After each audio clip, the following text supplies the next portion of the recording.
Nous sommes bien à Östersund en Suède pour la dernière étape de Coupe du Monde de biathlon. Après le sprint femme, place au sprint homme. Cette vue splendide sur le stade où va se dérouler ce sprint. Ça va partir très très vite avec Johannes Bö, dossard numéro 1. On vous rappelle l'info du jour, le quart de finale de Ligue des Champions. Le voici Johannes Bö qui se dirige vers le start de départ parce que ce sera donc le premier à s'élancer. Le Paris Saint-Germain affrontera donc le Bayern Munich en quart de finale de la Ligue des Champions. Tirage au sort effectué ce midi à Nyon. Ce sera évidemment au cœur de l'équipe d'Estelle juste après le biathlon à partir de 17h30 avant le départ de ce sprint. Eh bien... Il pronostique une bataille entre une mention spéciale pour Antonin Guigona qui est en pleine forme, qui est passé vraiment pas loin le week-end dernier. Donc j'espère que ça va matcher pour lui aussi. Si ça marche comme ça, c'est un sprint absolument somptueux qui nous attend. Julien, Anne-Sophie Alexion est avec vous. Johannes Bö qui lance ce sprint. À coup sûr, ça va être un sprint somptueux comme vous le réclamez, mais Saoud, en tout cas, les deux derniers sprints ont été de très très grande facture. 13 10 sur 10 sur le premier de Nové Mesto, 18 10 sur 10 sur le deuxième, et puis à chaque fois, du coup, des poursuites qui s'annonçaient exceptionnelles. Johannes Bö est dans le portillon de départ, il a choisi le groupe numéro 1 et au tirage au sort, il a hérité du dossard numéro 1. Et il neige donc un tout petit peu, mais est-ce qu'il neige suffisamment pour que ça ralentisse cette piste? Pas dit, mais on va quand même faire attention à ça. En tout cas, Julien a bien vu son dossard de cuisse à l'envers. Alors ces dossards de cuisse, à quoi ils servent? Ils servent surtout sur le pas de tir. Ça permet à ceux qui notent, qui vérifient les pénalités des biathlètes, ça permet de bien avoir le numéro du dossard. Et c'est vrai que normalement on doit les mettre à l'endroit, donc là je ne suis pas sûr qu'il l'ait fait exprès. Sur sa droite, on reconnaît bien en tout cas ce dossard numéro 1 pour Johannes Bö avec ce dossard jaune de leader du classement général, le rouge de leader de la spécialité. Un des deux, il l'a déjà sécurisé. C'est le petit globe du sprint. Il est entre les mains de Johannes Bö. On le verra d'ailleurs tout à l'heure après le podium très certainement le recevoir. En revanche, pour ce dossard jaune, ce classement général, le suspense est encore entier. Ouais, je regarde surtout les conditions météo. C'est vrai qu'il y a quand même de la neige. Alors encore une fois, je le dis tout le temps, il faut faire attention avec les zooms des caméras. Parfois on a l'impression qu'il neige plus que ce que c'est en vérité, mais en fait on s'en rend pas compte. Une toute petite neige peut quand même déjà avoir son influence. Alors peut-être pas de là à vous faire perdre une minute dans le premier tour, mais ça peut peut-être vous faire perdre 4-5 secondes, 10 secondes, on ne sait jamais. C'est pour ça que ces temps de ski du premier tour de Johannes, on les analysera tout particulièrement. Après globalement j'ai l'impression que vu les conditions qu'on a actuellement, peu importe le dossard, on sera en mesure de faire une jolie course.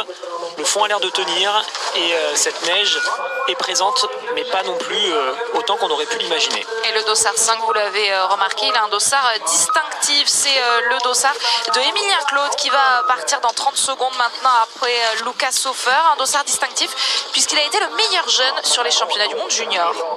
Eh oui.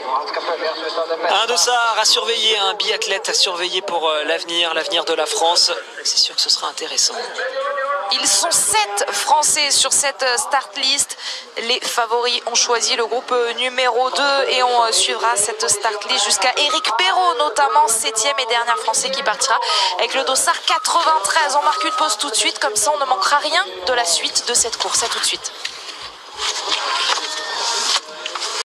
Aujourd'hui pour le classement général entre Sturla Laigret qui part avec le dossard 12 et Johannes Bö qui est déjà sur la piste, qui est parti avec le tout premier dossard, le dossard numéro 1. Bienvenue si vous nous rejoignez seulement maintenant. Nous sommes bien à Östersund pour le dernier sprint de la saison et il neige. Et il neige, oui, dans les plans qu'on voit là, notamment dans la forêt, là, exactement celui qu'on a à l'image, on a l'impression qu'il neige pas mal. Alors là encore, on est zoomé, forcément il est encore loin de l'intermédiaire. Lucas Hofer, mais quand même, ça a l'air de tomber. Après, c'est toujours délicat d'évaluer combien de temps exactement ça peut faire perdre. Ça va aussi dépendre de l'évolution. S'il neige de plus en plus, peut-être que ceux finalement qui sont partis au début vont bien s'en tirer parce que quand ils sont partis, il n'y avait quasiment rien. Ça va forcir, donc à un moment donné, la piste va ralentir. Après, avec le passage, elle va réaccélérer. Ça se fait en plusieurs temps. Donc voilà, ça, on va être très attentif tout le long. On va donc avoir Emilien qui se retrouve avec un tout petit dossard et au contact en termes de place actuellement sur la piste, directement avec Johannes et Lucas Hofer qui sont quasiment les deux meilleurs starters, les deux biathlètes qui partent le plus vite sur une course. Donc là, il va vite comprendre qu'il va falloir qu'ils se mettent dans le rythme. Emilien Claude qui porte donc ce dossard puisqu'il a été le meilleur jeune sur les championnats du monde junior. Il est le champion du monde junior en titre et du sprint et de la poursuite. Il a été renseigné par Stéphane Buccio qui est là sur le bord de la piste, qui lui a dit donc qu'il avait 15 secondes de retard. Alors 15 secondes, ça fait beaucoup, certes, mais c'est sur Johannes. Johannes, il met déjà 11 secondes à Lucas Hofer. Donc quand même, attention à ne pas partir trop vite. Les conditions qu'on va également pouvoir scruter sur ce pas de tir d'Östersund, qui n'est pas un pas de tir facile, et vous le voyez, les fanions qui sont en train de bouger, il y a du vent.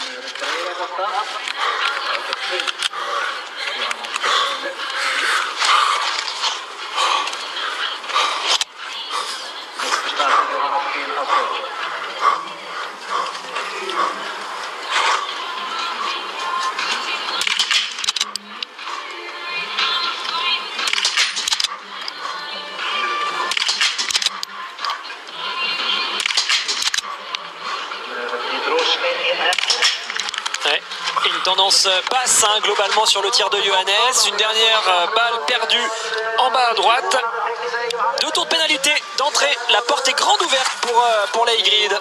Et une nouvelle fois, Johannes Bö qui faillit donc sur ces tirs du sprint dès la première course de la semaine. On vous le répète, demain il y aura une poursuite conditionnée évidemment par la course du jour. Et puis dimanche, la Mass Start, Johannes Bö qui subit forcément la pression de Sturla Leigrid au classement général, qui est donc actuellement sur l'anneau de pénalité. Il n'est toujours pas ressorti. Il est parti pour faire 300 mètres supplémentaires. Alors on va quand même analyser son tir. C'est pas un mauvais tir. Alors en termes de score, oui, c'est pas bon. Ça, on est d'accord là-dessus. C'est pas un score suffisant quand on joue le classement général de la Coupe du Monde. Par contre, en termes vraiment techniques, ça reste un tir qui est plutôt correct parce qu'il est groupé. Par contre, malheureusement, c'est un tir qui est décentré complètement sur le bas de cette cible. S'il avait eu ne serait-ce que 3 ou 4 clics vers le haut, elles étaient toutes dedans. C'est particulier, toujours se rendre compte de ces choses-là. Alors, on voit qu'il y a du vent assez fort en ce moment, du vent qui arrive de derrière les biathlètes et qui va en direction des cibles. Ça peut avoir cette influence d'écraser les balles. Et donc c'est peut-être ça qui pourrait expliquer qu'il a perdu des balles en bas. On vous l'a dit tout à l'heure pendant l'avant-course, Johannes Bö qui est absent du podium du sprint depuis 3 courses consécutives. Ce n'est pas arrivé depuis plusieurs années.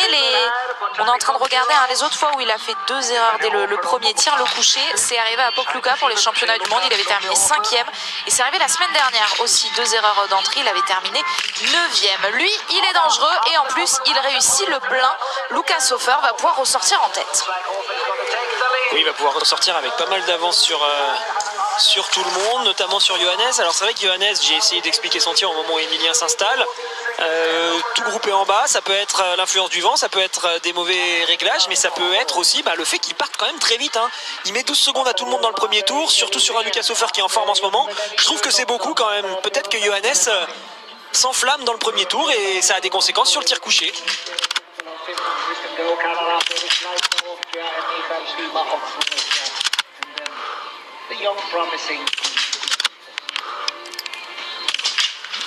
Il a cliqué, il a eu raison, mais malheureusement cette dernière balle est dehors pour Emilien Claude.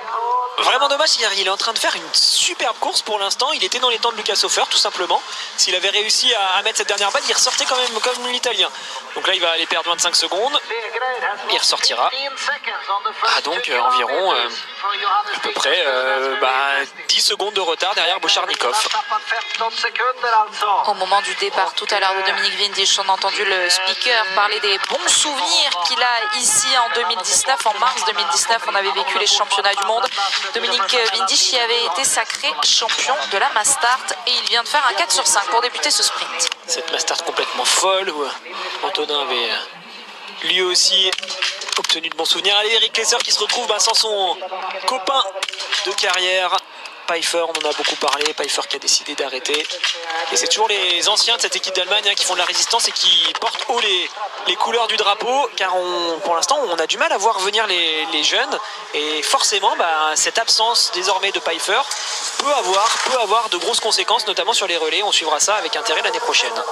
Eric Lesser va à son tour sur cet anneau de pénalité. Et donc pour l'instant, seuls 2 biathlètes ont réussi à faire le plein. Sergei Bocharnikov, mais surtout Lucas Hofer, qui est donc ressorti en tête.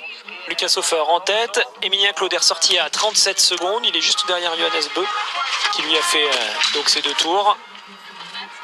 Je regarde toujours les temps du premier tour et c'est vrai qu'il a été quand même incroyable, Johannes. Hein. Il a mis 10 secondes à Ponsiluoma qui a un excellent entier. Leigrid vient de passer sur le premier intermédiaire avec 20 secondes de retard, enfin sur le deuxième intermédiaire à 2,9 km, 20 secondes de retard sur Johannes. Ça voudrait dire que peut-être si Johannes continue à ce rythme, tous les tours, il a une marge d'anneau de pénalité sur Leigrid.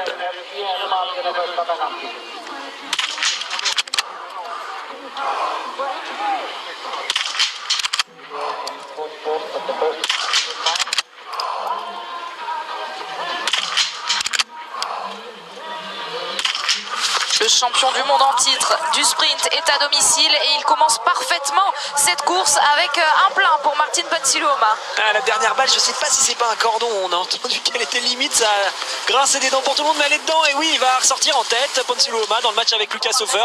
Là aussi, un gros client, Lucas Hofer, Ponsiluoma, c'est tous ceux qui sont en forme cette saison, champion du monde donc de ce sprint.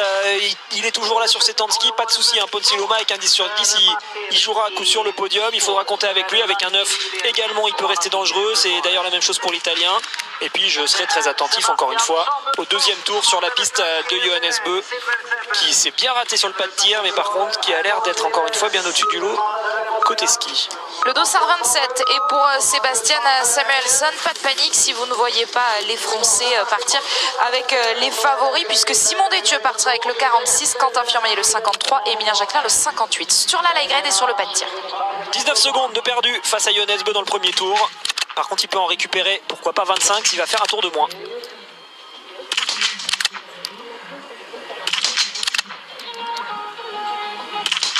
Reçu 5 sur 5 sur la Leigrid sur ce premier tir, il confirme son très haut niveau derrière la carabine. Et oui, quand vous êtes beaucoup plus fort que les autres sur les skis, vous pouvez aller peut-être mettre 20 secondes à tout le monde, mais pas plus. Par contre, en un seul tir, vous pouvez perdre 25 secondes si vous allez sur la note pénalité.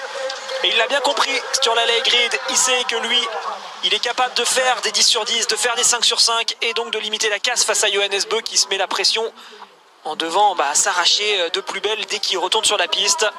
Pour l'instant, il ressort donc avec 13 secondes de retard sur Ponsiluoma. Il est actuellement environ 20 secondes, un tout petit peu plus, 24 secondes devant Johannes. C'est le Suédois à l'image qui est donc pour l'instant en tête. Est-ce qu'on va voir sa dernière balle qui justement semblait limite? Alors celle-là, elle était cordon, celle qu'on a vue la première. La deuxième était bien au centre. Celle-là est plutôt basse, mais elle est encore bien dedans. Celle-ci est passe droite, un peu limite, mais ça passe. Et oui, la dernière, elle était cordon, ça s'était entendu au bruit. Hein. En fait, les palettes font du bruit. Et quand on a bien sûr l'habitude d'avoir entendu ça très souvent, on sait que ça doit faire paf, cling. Et là, ça a fait plutôt paf et cling un peu plus tard. C'est à ça parfois qu'on reconnaît les cordons.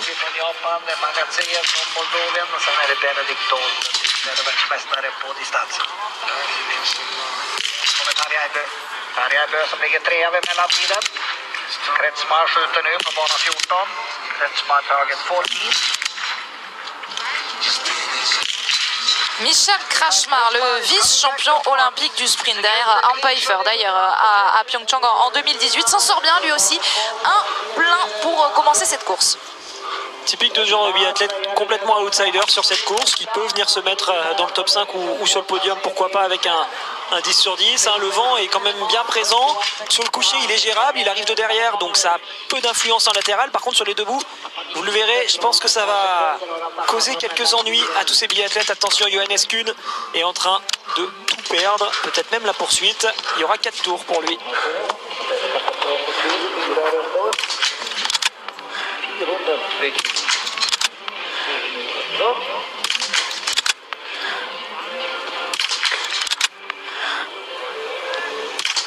Attention à cet homme-là, Tarjei Bø, qui fait partie des favoris, qui a déjà réussi une course parfaite la semaine dernière, mais qui s'est fait battre par Quentin Fillon-Maillet. Johannes Bø est de retour sur le pas de tir.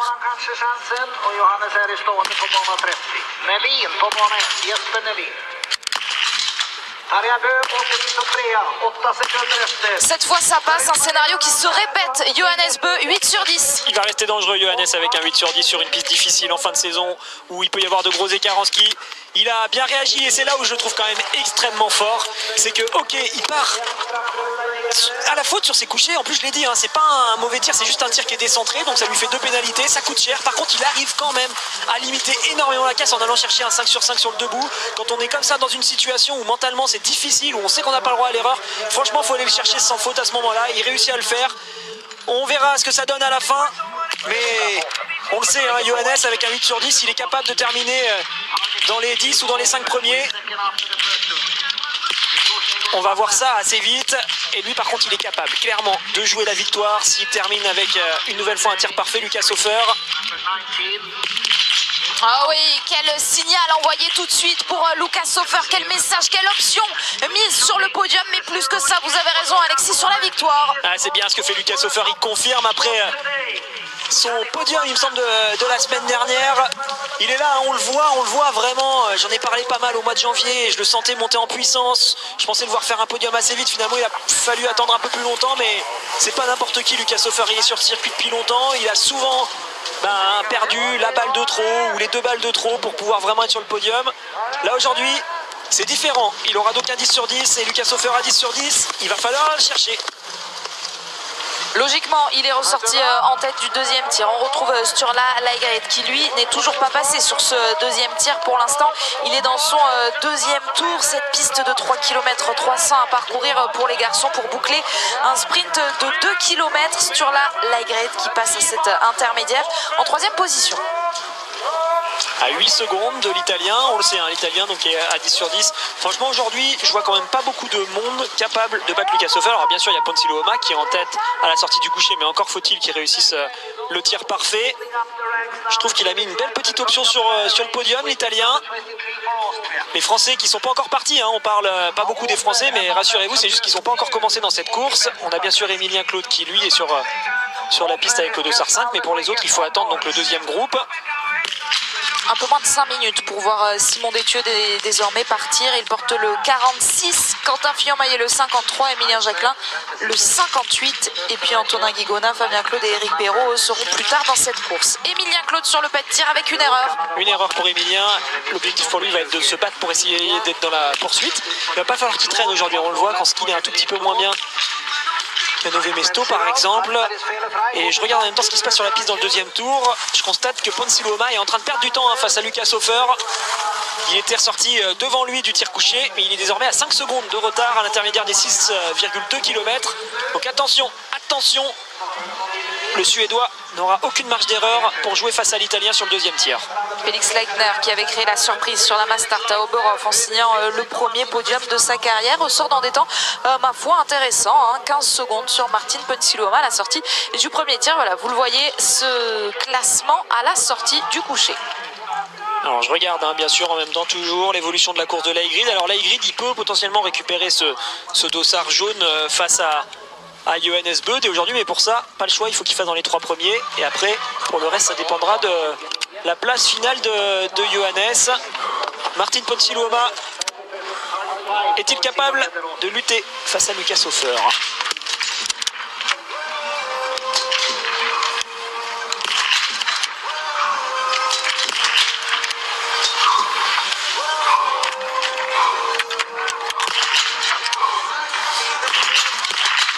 Ça va être compliqué avec 2 erreurs pour Martin Ponce Silva contre un 10 sur 10 pour Lucas Hofer pour l'instant. Seul l'Italien est parvenu à signer le sans faute. Il fait vraiment une course de référence, hein, Lucas Hofer. C'est important de bien le comprendre. Alors, bien sûr, les Français peuvent jouer face à lui s'ils font eux aussi une course de référence. C'est la même chose pour Samuelsson, mais là, on le voit, hein, ça peut se jouer à 1 ou 2 secondes. Et il vient de perdre justement 3-4 secondes. Il a eu besoin de souffler dans son élément de visée. Peut-être qu'un petit flocon de neige qui était engouffré.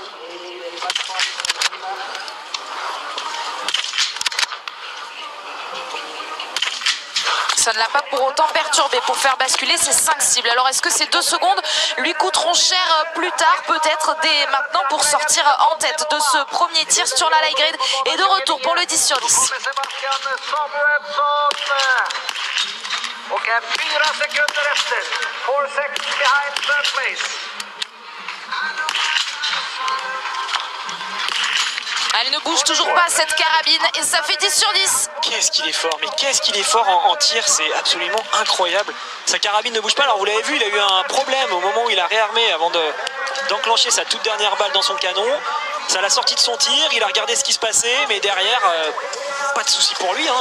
Il se remet dedans, il va mettre cette balle au fond de la cible et allez, il a fait le minimum qu'il peut faire face à Johannes. Après, ce qui se passe sur la piste, ça c'est autre chose, c'est un niveau en ski, ça se travaille sur des années. Johannes est le plus fort de ce côté-là, pas de souci. Par contre, sur le pas de tir, ok, il va mettre ses 10 balles dans la cible et donc on va regarder ce que ça donne face à Johannes.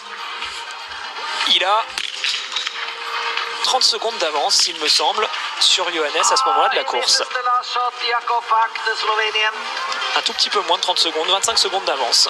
Et il va encore augmenter donc ses statistiques derrière la carabine. Lui qui est le deuxième meilleur tireur de ce circuit de la Coupe du Monde avec 93% de réussite. Un nouveau 10 sur 10 qu'ils sont pour l'instant seulement deux à être parvenus à réaliser. Lucas Hofer et Sturla Leigrid. Simon Détieux est dans le portillon de départ alors que pendant ce temps-là, Johannes Beu, lui, est en train d'en terminer. Alors pour l'instant, Leigrid semble se diriger vers une deuxième place. S'il termine deuxième, Johannes n'a pas le droit de faire plus loin que la 7e place. S'il fait à partir de 7e, Leigrid pourrait prendre ce beau dossard jaune que Johannes porte aujourd'hui. Le dossard rouge, en revanche, il est bien sécurisé. Il a déjà décroché le petit globe du sprint. Il le recevra sans doute tout à l'heure après le podium. Mais le podium, aujourd'hui, Johannes Beu, est-ce qu'il va être au-dessus? À la sortie du deuxième tir, il est toujours en 3e position. Mais on n'a pas vu notamment les Français arriver. Et Johannes Beu, pour l'instant, eh bien, va nous offrir le temps de référence. En toute logique, il a le dossard numéro 1. Est-ce que ça va tenir? Il va désormais falloir attendre pour le champion norvégien. J'essaye en même temps d'évaluer sa forme sur les skis. On le sait, il est parti très très vite dans le premier tour, mais j'ai l'impression qu'il n'a pas réaccéléré ensuite. Il avait par exemple 41 secondes de retard sur Lucas Hofer quand il est parti du deuxième tir, et désormais il a 42 secondes, 45, donc ça veut dire que l'Italien finit plus fort. Ça pourrait nous conforter dans cette idée que Johannes est peut-être parti un peu vite et que donc il va pas être si écrasant que ça sur les skis. Bien sûr, il est allé très vite, mais on voit que certains sont capables de rivaliser avec lui. C'est le cas en tout cas de Lucas Hofer, qui va donc venir avec environ 45 secondes d'avance couper la ligne. La dernière fois qu'il a gagné, Lucas Hofer, c'était un sprint et c'était en 2014 à Antol. C'est sa seule victoire en carrière. Est-ce que Lucas Hofer peut aujourd'hui aller chercher un nouveau succès? On va surveiller Tarjei Bø, vous l'avez vu en haut à droite de votre écran. Lui aussi a signé le 10 sur 10 et il ressort avec 15 secondes de retard sur l'Italien. Ah là, il va falloir sortir la course pour détrôner l'Italien. Allez, un Quentin, s'il est dans un grand jour qui fait un 10 sur 10, ça peut jouer. Tarjei, on le voit, il ressort à 15 secondes. Leigrid est ressorti aussi à 15. Alors Tarjei disait qu'il ne saurait pas choisir entre Leigrid et son frère pour le classement général, mais il peut avoir de l'influence. Il vient de décaler pour l'instant d'une place. Alors ça se joue à 1 seconde Leigrid. Si Leigrid termine du coup 3e, ça veut dire que Johannes resterait dossard jaune au moins ex aequo. Il terminerait avec tous les deux 1011 points une fois qu'on aurait enlevé 2 courses. Ah, ça va bouger dans tous les sens sur ce classement.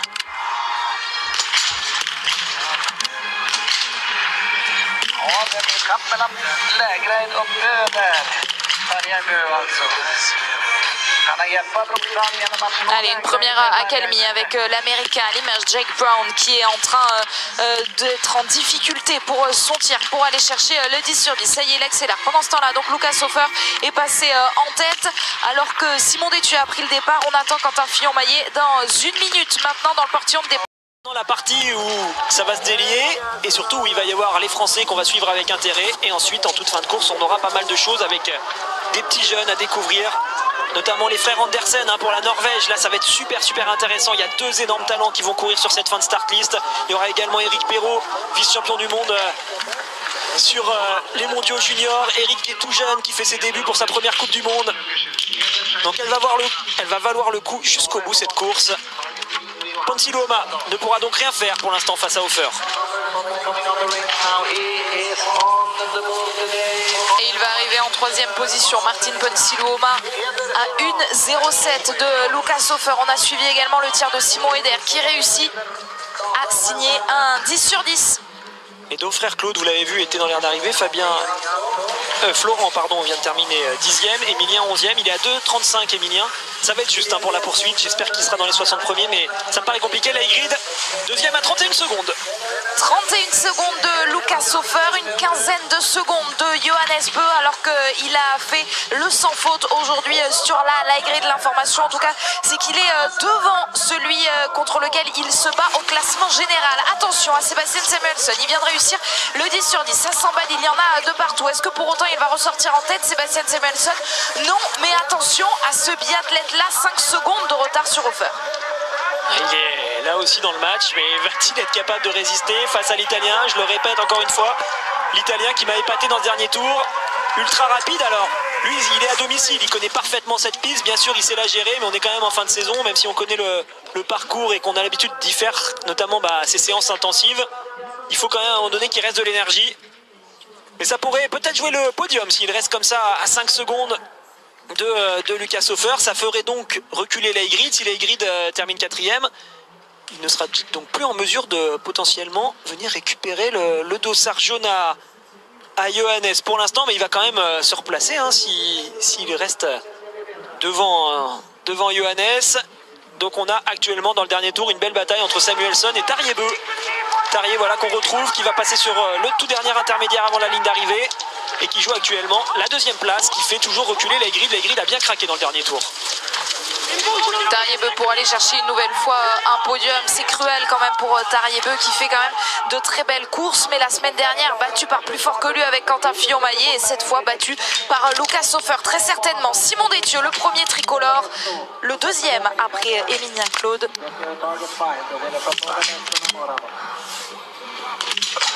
Il commence parfaitement ce sprint. Il rentre bien dans la course, effectivement. Parfait ce 5 sur 5.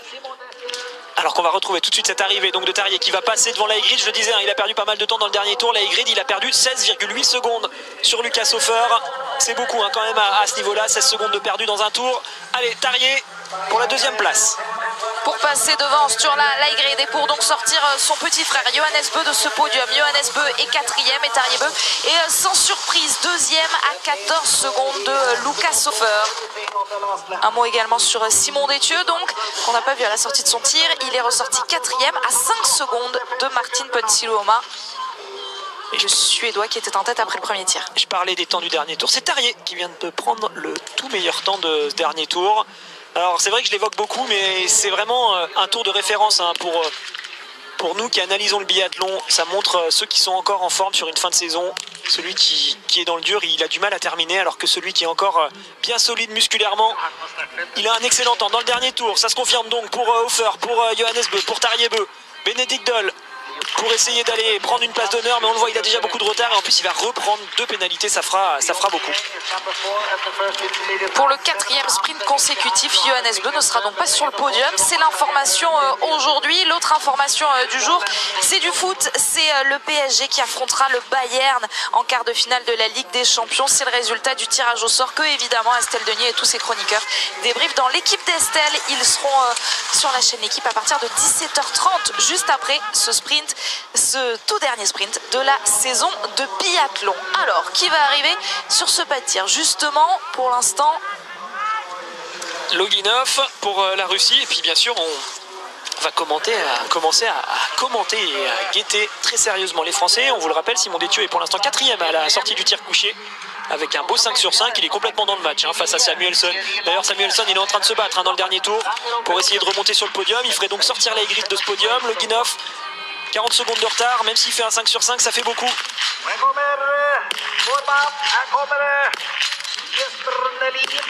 Il n'y aura pas de 10 sur 10 pour Alexander Loginov qui va aller sur cet anneau de pénalité. Allez, 150 mètres supplémentaires pour le Russe avec son dossard numéro 34. Effectivement, il ne pèsera pas dans la course aujourd'hui.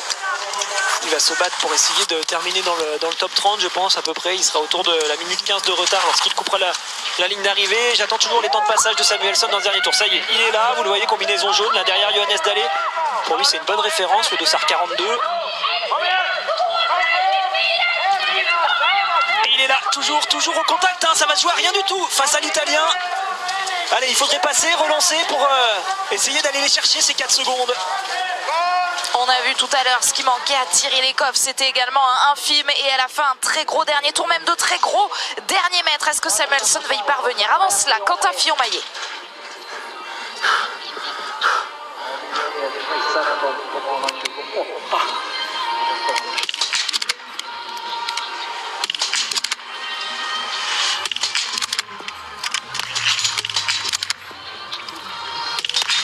Comme Simon Détieux avant lui, c'est parfait pour nos Français. Ils vont nous faire rêver sur ce tir debout. En tout cas, on croira au podium, à la victoire, à tout ce qu'on veut.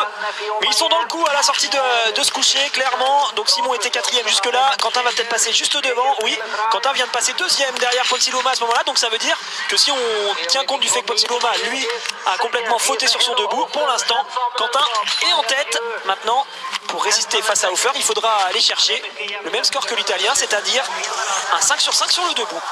Quentin Dossard 53, on attend également très prochainement Emilien Jacquelin qui lui porte le Dossard 58 et puis Antonin Guigona est un peu plus loin avec le 79, Fabien Claude le 86, Eric Perrault le 93. Pourquoi on nous montre cette ligne d'arrivée? Peut-être pour voir Sébastien Samuelsson. Avant lui, c'est l'Autrichien Félix Leitner sur lequel la réalisation se concentre. Et il va passer à l'intermédiaire du haut, Samuelsson.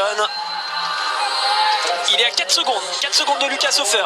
Leitner passe donc 9e. Et juste également dans ce qu'on dit par rapport à Quentin, il faut prendre en compte que Tariebeu fait une excellente course aujourd'hui. Donc Quentin, s'il veut rester 3e de ce classement général, il va falloir qu'il aille essayer de se mettre devant lui. Simon, toujours 4e. Il est actuellement dans son 2e tour, avant son debout. Mais on va tout de suite aller retrouver Samuelsson sur la ligne d'arrivée. Il est là avec son dossard numéro 27 à domicile, le Suédois ici à Östersund pour aller chercher peut-être la victoire du jour. Au dernier intermédiaire, il avait 4 secondes de retard sur Lucas Hofer. Est-ce qu'il est capable de les combler ou est-ce qu'il va se mettre 2e? Il va donc pousser Tariebeu sur ce siège éjectable et pousser surtout sur la light grid hors du podium. C'est ce qu'on va savoir tout de suite. Le voici. Il ne sera pas devant Lucas Hofer. C'est la première information. Allez, il lui reste 10 secondes pour passer. Ce sera largement devant Tariebeu. 4 secondes de Lucas Hofer. Quel écart faible. Forcément, ça nous met l'eau à la bouche avant les poursuites. On sera ensemble demain à partir de 11h pour vivre les 2 poursuites féminines et masculines. Et donc Sébastien Samuelsson qui s'élancera à 4 secondes à peine de Lucas Hofer. Ça, c'est une certitude. Mais est-ce qu'ils s'élanceront premier ou deuxième? C'est ce qu'on va voir. Emilien Jacquelin pour imiter, on l'espère, Simon Détieux et Quentin.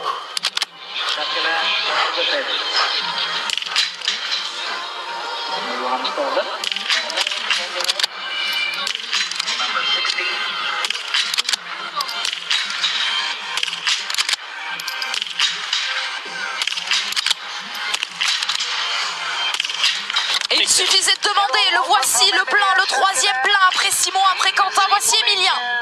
À la sortie du tir couché, 2e place pour l'instant pour Quentin, 5e place pour l'instant pour Simon Détieux. Il y aura un tour pour Johannes Zelle et ça va revenir bientôt pour le tir debout de Simon. Et donc il est ex aequo à peu près avec Simon, ils sont dans la même seconde. Aux alentours de cette 5e place, les Français vont, je l'espère, nous faire rêver. Et l'information quand même, c'est que l'Aigrid, du coup, pour l'instant, avec l'arrivée de Samuelsson, n'est plus sur le podium. Donc a priori, quoi qu'il arrive, même si on enlève déjà 2 courses, ils seront ex aequo en termes de points. Johannes et l'Aigrid, si l'Aigrid reste 4e, ils seront tous les deux à 1011 points. Un autre Norvégien arrive sur ce tapis. Ils sont très nombreux les Norvégiens sur cette start list aujourd'hui. Ils sont 8 avec les frères Andersen dont vous parliez, Alexis. Alexander qui est parti avec le dossard 64 qu'on va donc retrouver prochainement. Et Philippe Andersen qui lui a le tout dernier dossard, le 102. Allez, ça va commencer à rentrer dans le vif du sujet pour les Français. Simon a le dossard 46. C'est le dossard 42 de Johannes Dalle qui est sorti le plus récemment de ce tir debout. Donc vous le comprenez bien, ça va arriver très très vite pour ce debout de Simon. En attendant, une erreur pour Vetle Christiansen qui doit aller faire un tour donc sur cet anneau de pénalité avant de pouvoir ressortir. Course de très haut niveau quand même aujourd'hui. Pour l'instant, les 4 premiers sont à 10 sur 10. Allez, Simon, pas le choix. Il faut aller faire le même score.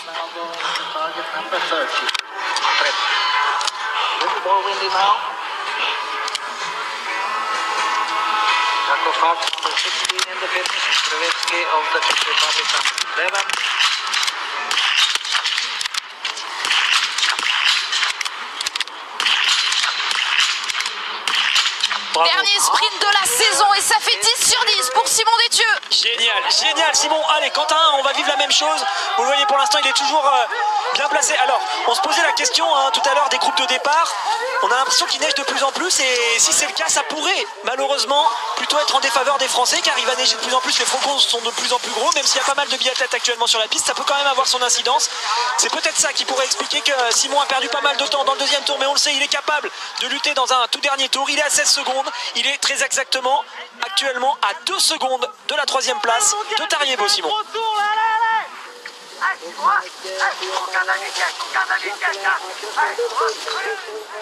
Et on entend les encouragements au bord de la piste. Gardez la vitesse pour Simon Détieux.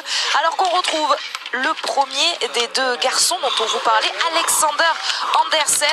Il y a encore davantage de curiosité pour son petit frère Philippe Andersen qui a remporté le classement de l'IBU Cup. Alors qu'il est seulement junior, mais il y a déjà du talent, vous le voyez, il est à 14 secondes dans le premier tour, il est complètement dans le coup. Et en plus, il faudra faire avec lui. Il tire bien. Alexander Andersen va ressortir dans des temps tout à fait intéressants. Regardez, est-ce qu'il va être à moins de 5 secondes? Non, sans doute juste après, le temps d'aller chercher ce totem, le split time à droite de votre écran, 10 secondes. Il est de 1997, cet individu qu'on a à l'image. Et elle fait peur sur le papier, la relève de l'équipe norvégienne. Il y a une sacrée équipe qui arrive. Alors pour voir son petit frère, qui lui est de 1999, qui est donc junior, il n'était pas au championnat du monde junior, mais il aurait été clairement l'un des favoris face à Emilien. Il faudra attendre le tout dernier dossard, le dossard 102. Mais je vous garantis que ça vaut le coup d'attendre, car Philippe Andersen sera peut-être le futur Leigrid. Alexander Loginov, lui, est en train d'en terminer. Voilà, il va pouvoir franchir cette ligne rouge. Alexander Loginov pour aller chercher peut-être le temps de Dominique Windisch et aller chercher ce top 15. Oui, il y parvient avec 3 dixièmes de seconde seulement d'avance sur l'Italien. Et ça y est, Quentin devrait arriver très prochainement sur ce debout. Je guette toujours les dossards qui viennent de sortir. C'est le dossard 49 qui vient de sortir. Quentin, le dossard 53, vous voyez à l'image, c'est le dossard 50 de Scott Go qui peut faire une très belle course avec un 10 sur 10, c'est fait. Il y en a un des 10 sur 10 quand même sur cette course, comme je disais, malgré les conditions assez difficiles, avec ce vent qui pousse un peu les carabines, on a quand même des sacrés scores. Et avant de retrouver un autre Français sur le pas de tir, on regarde le deuxième tour pour Emilien Jacquelin après son premier passage sur le pas de tir et un 5 sur 5, tout comme Quentin Fillon-Maillet, donc tout comme Simon Détieux, mais Simon lui a réalisé un 10 sur 10 après son tir debout. Et où il est, Quentin Fillon-Maillet? Il est sur le pas de tir, ça y est, à la cible numéro 28.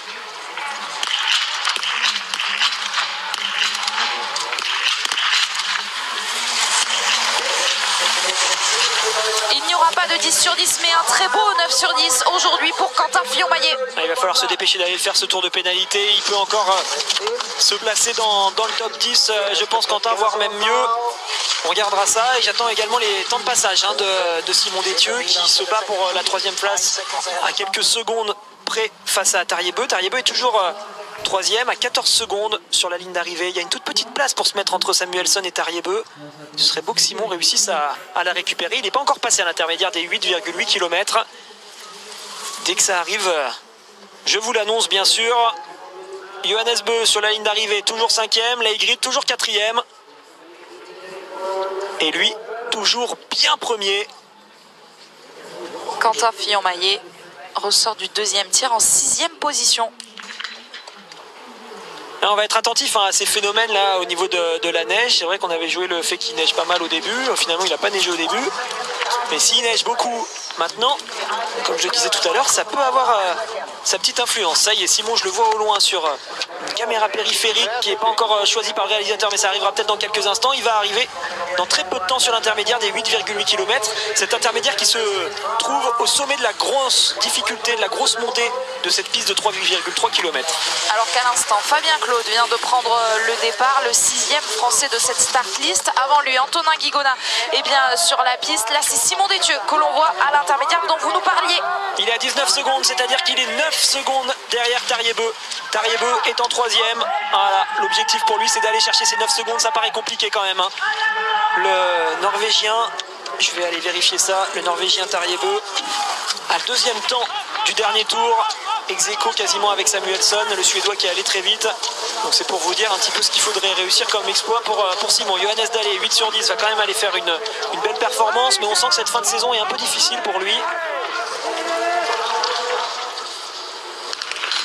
Après avoir perfé sur les championnats du monde, Johannes Dalle qui est de la même année de Sturla que Sturla Leigrid. Ils sont d'ailleurs très amis tous les deux, mais clairement le premier est beaucoup plus en vue en cette fin de saison. Johannes Dalle là vient chercher une 6e place provisoire à 50 secondes de Lucas Hofer. Emilien va arriver sur le pas de tir. Il est d'ailleurs sur le pas de tir. Emilien qui joue le 10 sur 10, se placer en vue de la poursuite pour aller jouer pour le petit globe.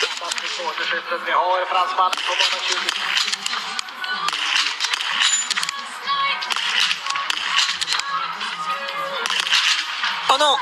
Les deux sont dehors et oh non, et ça va pas plaire à Jean-Paul Giacchino forcément. Cette double faute que l'on redoute à Alexis en tant que biathlète. Ah, c'est dommage, il avait vraiment fait du bon boulot, même s'il avait terminé avec un 9, c'était bien quand même de la part d'Emilien. Là avec un 8 ça va être plus difficile de se placer. Il risque de partir un peu plus loin que prévu de Leigrid et Johannes. Allez, Simon Détieux toujours pour se battre pour ce podium, mais là aussi c'est pas simple face à Tarrier. Il est en train de perdre encore un peu de temps.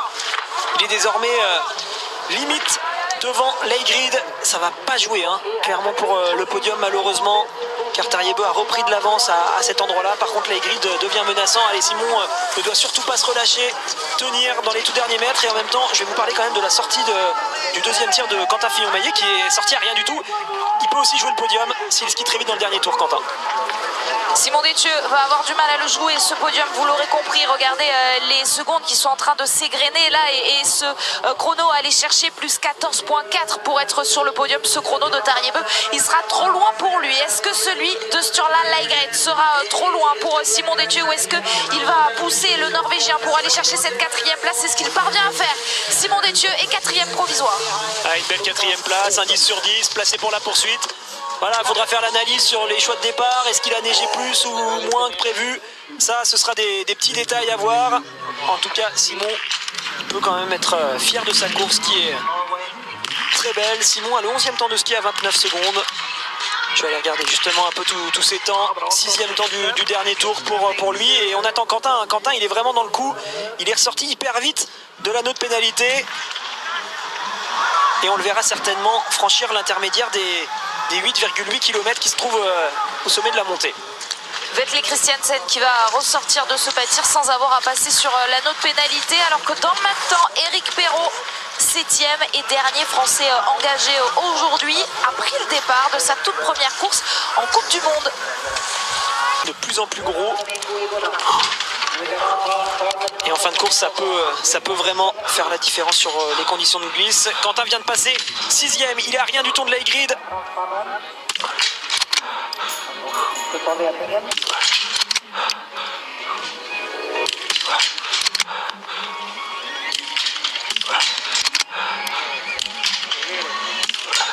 C'est un bon début pour Antonin Guigona, d'autant plus si les conditions sont difficiles sur la piste, assuré derrière la carabine. Et regardez le chrono d'Antonin qui va ressortir dans des temps très intéressants aux avant-postes, tout simplement.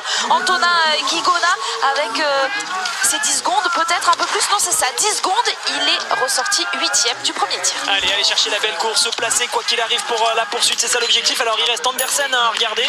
Et puis l'information du coup que j'ai pas donnée avec l'arrivée de Simon Détieux qui vient faire 4e, c'est que Leigrid se retrouve 5e. Ça veut dire que Leigrid ne peut mathématiquement pas reprendre le dossard jaune pour l'instant à Johannes Beu. Il aurait fallu pour cela qu'il reste 4e, ils auraient été ex-aequo, mais là en étant 5e il ne pourra pas avoir mieux que 1003 points une fois qu'on aura enlevé deux courses Leigrid. Alexander Anderson vient de tirer debout et il a fait une erreur. On va suivre sa sortie de ce deuxième tir. On attend son petit frère, donc Philippe, mais qui a le tout dernier dossard, vous l'avez dit Alexis. Entre temps on aura donc Éric Perrault qui lui est bien sur la piste avec son dossard 93. Surtout Quentin qui va arriver dans quelques instants à l'intermédiaire des 9,6 km. Il est en toute fin de course. Quentin, il est là d'ailleurs, il est là justement l'intermédiaire, vous le voyez, c'est le bleu qu'il y a sur la droite. Allez, il faut s'arracher, il joue la 5e place face à Leigrid. Ils sont ex-aequo désormais, vous le voyez, dans la même seconde, pardon.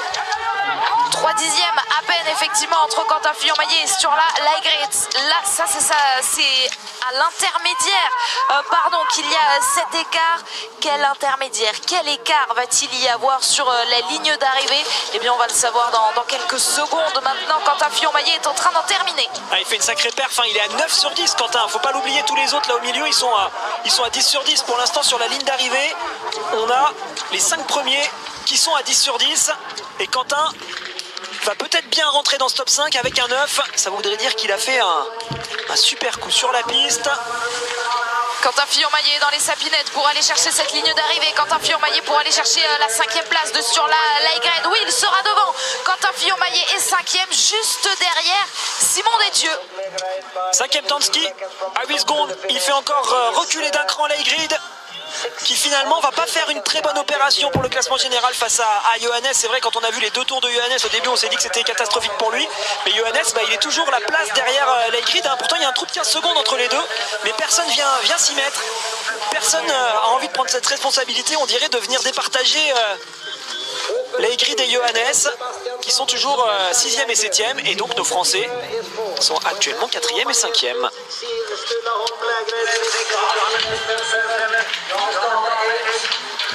La belle perf, c'est la perf de Tarier-Beu, hein. Il y a quand même ce combat, on en parlait rapidement, entre Quentin et Tarier pour le classement général, pour la 3e place du classement général. Seul Quentin peut éviter un triplé norvégien sur ses 3 premières places du classement général. Bien sûr, on espère qu'il va tenir. Fabien pour son premier tir.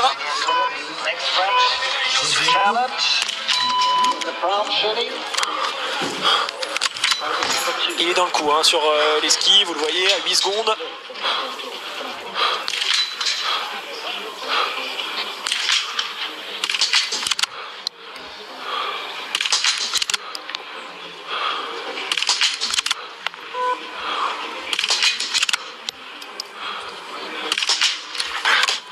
Malheureusement, il va aller sur l'anneau de pénalité. Fabien Claude, il aurait pu vraiment rester dans le coup, comme vous dites, Alexis. Mais cette dernière balle lui a échappé. Il va donc devoir faire un tour. Ouais, difficile de expliquer cette dernière balle. Le tir était beau, propre, engagé, en tout cas de l'extérieur comme ça. Après, on voit pas les impacts, mais ça semblait plutôt correct.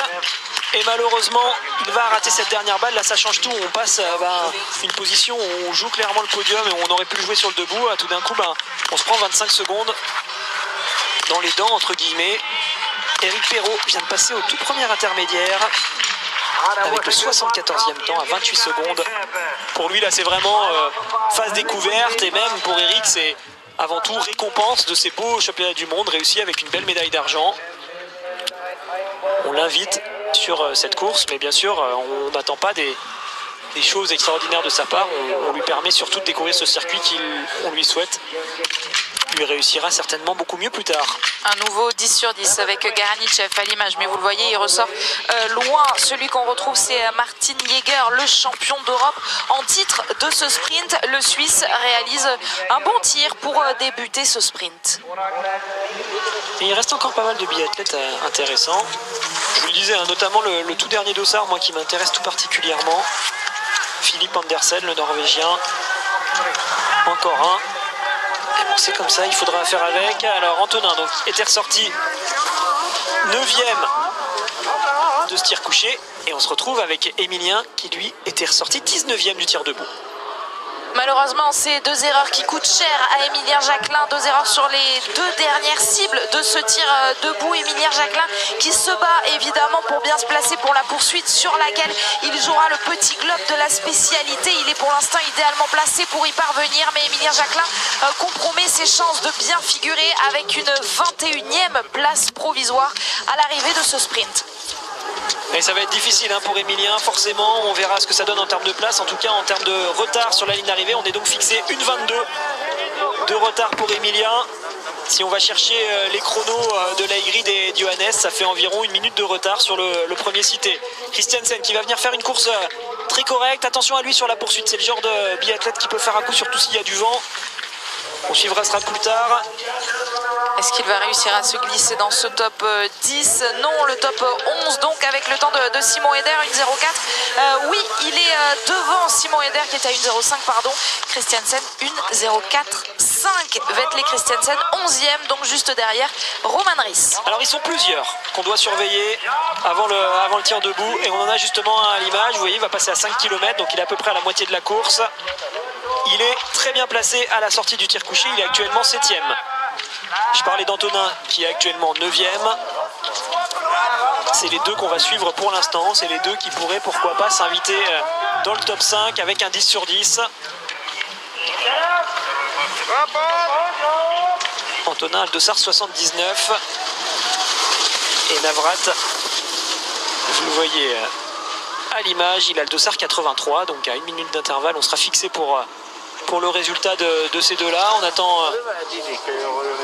Et Lucas Hofer est en train de se demander s'il va la gagner cette course. Lui aussi, il regarde les tablettes comme vous, Alexis. Alors qu'on revoit ces ralentis, justement en attendant de retrouver les Français et Navrat, Guigona et Navrat pardon, sur le pas de tir. Regardons le tir d'Éric Perrault qui est actuellement sur son tir couché et qui s'en sort très bien pour son premier tir en Coupe du Monde. Éric Perrault qui signe le 5 sur 5. Ouais, c'est chouette de réussir comme ça tout de suite le bon premier tir en Coupe du Monde. On le sait, hein, sur les skis ce sera extrêmement difficile pour lui de bien figurer.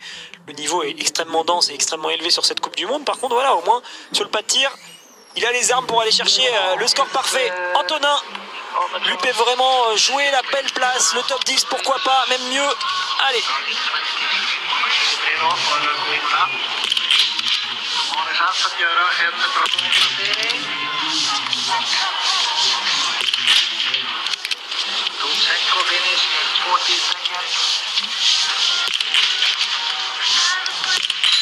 Il s'est repris Antonin Guigona pour réussir à faire basculer ses deux dernières cibles parce que les deux précédentes lui ont échappé. Antonin Guigona qui va donc aller devoir faire 2 tours. Oui, ça va être cher alors que je regardais en même temps l'arrivée d'Andersen. 15e hein, quand même pour le premier des deux frères Andersen. Je vous l'ai dit, hein, il y a une sacrée relève. Il est donc de 1997, encore extrêmement jeune. Mais tout de suite, il est là, présent, pour nous montrer de belles choses. Antonin, on attend sa sortie du tir. C'est vrai que c'est difficile de le voir comme ça, prendre 2 pénalités d'un coup. Il restera Fabien, vous le voyez, qui peut essayer d'aller chercher un 9 sur 10. Si c'est le cas, il pourrait, pourquoi pas, rester à peu près à ce score-là de 40 secondes de retard sur Lucas Hofer. Ça ferait une belle course hein, s'il reste à 40 secondes. Et pour revenir justement à Lucas Hofer, je l'ai dit tout à l'heure, une course de référence qui me semblait bien belle aujourd'hui. Ça semble se confirmer là désormais. Et ils sont très peu nombreux à pouvoir espérer jouer le haut du classement. Lucas Hofer qui a tourné autour tout au long de la saison. Déjà la semaine dernière quand il a signé sa 3e place sur le sprint, on avait compté ses 4e places, 4e du sprint à Oberhof, 4e de la Mass Start à Oberhof également, 4e d'un individuel à Antol. Vous vous en souvenez sans doute, Quentin Fillon-Maillet lui était passé devant pour terminer 3e et donc éjecter l'Italien du podium. Un premier podium enfin cette saison, la semaine dernière sur le sprint, et donc peut-être une première victoire cette saison, la 2e de sa carrière. Pour ça, on va surveiller peut-être le biathlète à l'image, Philippe Navrat. En Navrat, il peut ressortir aux alentours de la 9e place. Il va chercher un sans faute, malheureusement ça commence mal.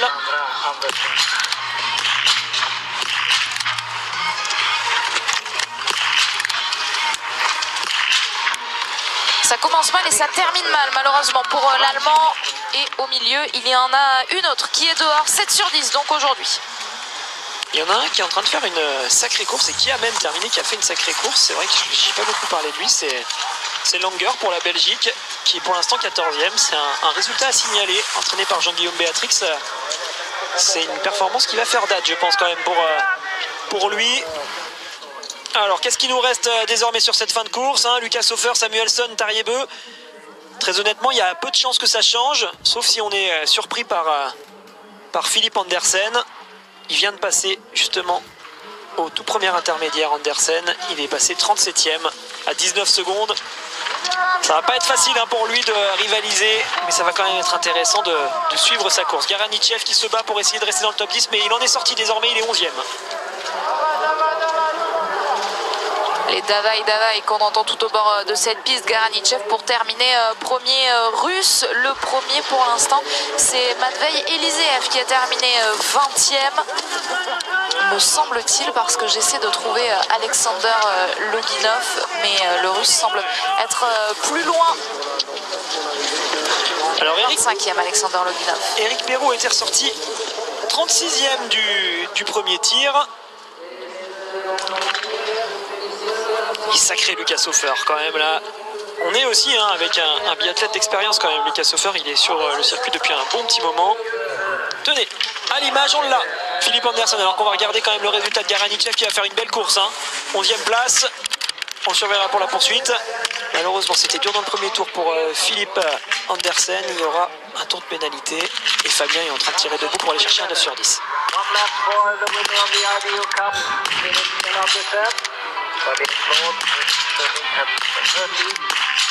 Ça fera 7 malheureusement aujourd'hui pour Fabien Claude qui est reparti à la faute 2 fois. Une deuxième partie de saison un peu moins bien que la première malheureusement pour Fabien. Alors, il reste encore quelques courses. Il va quand même falloir cravacher là avec 2 tours de pénalité pour essayer de rester placé à peu près correctement en vue de la poursuite. Et vous l'avez vu, Philippe Andersen, il avait un maillot distinctif tout bleu, tout simplement, puisqu'il est vainqueur du classement de l'IBU Cup, le circuit B de cette Coupe du Monde. Martin Jäger, lui, on l'a vu sur circuit B, je sais pas, sur des championnats d'Europe. Champion d'Europe en titre du sprint pour aller chercher un 10 sur 10. Et donc pour l'instant ça bouge pas sur ce classement avec Simon et Quentin qui sont toujours 4e et 5e. Leigrid et Johannes qui sont toujours 6e et 7e. Johannes Dalé 8e. Malheureusement il y aura un tour même 2 tours pour Martin Jäger qui rate pourquoi pas la bataille pour le top 10. Et également une autre performance à signaler, celle de Vladimir Iliev qui est actuellement 9e sur la ligne d'arrivée.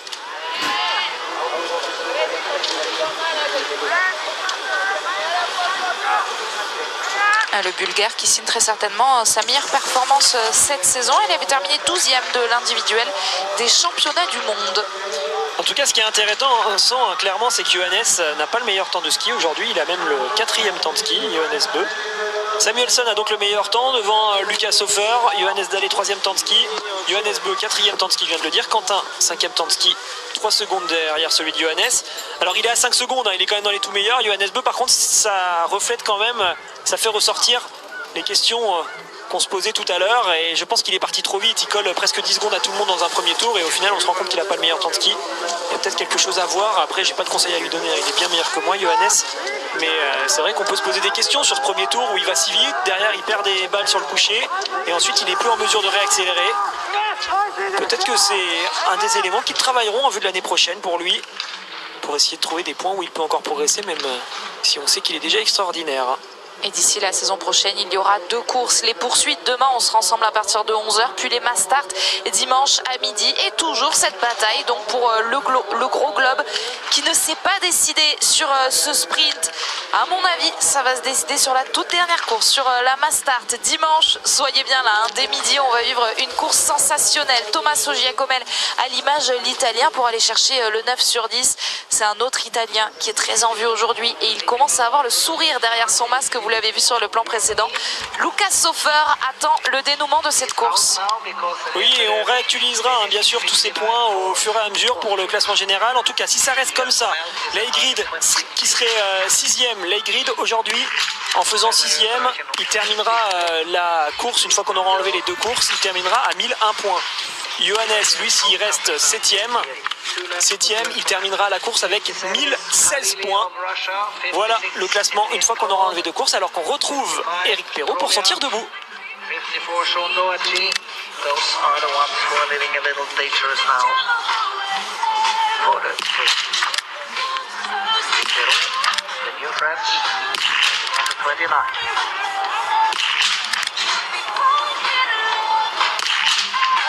Et ça fera 7 sur 10, malheureusement, pour la première course en Coupe du Monde d'Eric Perrault. C'est difficile pour lui, effectivement. Il le sait, avec tous ces tours de pénalité, ça va être chaud pour la poursuite et même quasiment impossible. On va bien sûr suivre et on espère qu'il arrivera à transcender dans le dernier tour. Ça va être quand même pas simple, Antonin, en direction de la ligne d'arrivée. On va suivre l'arrivée d'Antonin Guigona en double fenêtre puisque Quentin Fillon-Maillet nous attend en zone mixte avec Tanguy et Pierre.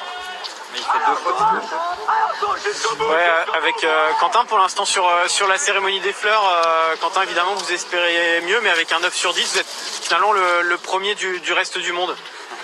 Ouais, c'est dommage parce que je passe au coucher qui était un peu compliqué pour moi en tir et finalement je fais une faute sur debout, donc ouais, c'est dommage, la forme sur les skis et puis il y avait moyen d'aller chercher une belle course, donc bon, je remets encore la cérémonie des fleurs, mais ouais, c'est classé pour la poursuite déjà. Ça va être encore serré, hein. Vous êtes là 5e, vous êtes à moins de 25 secondes pour la poursuite, ça s'annonce une belle bataille. Ouais, on le sait bien, hein. J'ai bien vu la semaine dernière sur les poursuites, tout peut se passer, mais avec un peu de retard des fois, il faut y courir jusqu'au bout. Et voilà, donc moi mon but ça va être de passer les tirs, pas passer les beaux tirs, et je sais que sur les skis il y aura pas, ça va jouer. Merci Quentin. Ça va jouer, on l'espère, et on sera ensemble demain à partir de 11h. Les chiffres, mais je suis sûr que vous ne vous trompez pas, Alexis, avec la calculatrice dans la tête, le logiciel même dans la tête, Alexis Boeuf. On va regarder ça évidemment dans le débrief avec Messaoud Benterki, avec également Julien Robert qui nous fait le plaisir de nous accompagner tout au long du week-end. Avec de belles poursuites donc à venir, des Français particulièrement bien placés. Simon Détieux 4e, Quentin Fillon-Maillet 5e. On vivra ça demain. Et puis dimanche, ce sera les Mastart, très certainement le jour du dénouement pour ce classement général. Ouais, je regardais un petit peu tous les temps de tir et tout ça. Ce qui est marrant, c'est que Samuelsson a le même temps, a le meilleur temps de ski, dans la même seconde que Lucas Hofer. Il a le même tir, 10 sur 10. Par contre, il est derrière. On aurait pu gagner tout ça. 93. Allez, profitez de cette dernière jusqu'au bout. Malheureusement, vous le voyez, hein, le cut des 60 premiers est désormais passé. Il n'y aura pas de poursuite pour Eric, c'est cruel. Ça fera quand même, malgré tout, je l'espère, de beaux souvenirs, un bel apprentissage. Et il faudra le retenir, ce nom, il nous a quand même épaté plusieurs fois cet hiver. Eric qui va poursuivre désormais sa construction et son apprentissage du haut niveau. À 19 ans à peine, Eric Perrault se souviendra donc que sa première course en Coupe du Monde était un sprint à Östersund. 7 sur 10 et une 73e place aujourd'hui. La Turlois du haut niveau, le meilleur tricolore du jour, c'est donc Simon Détieux.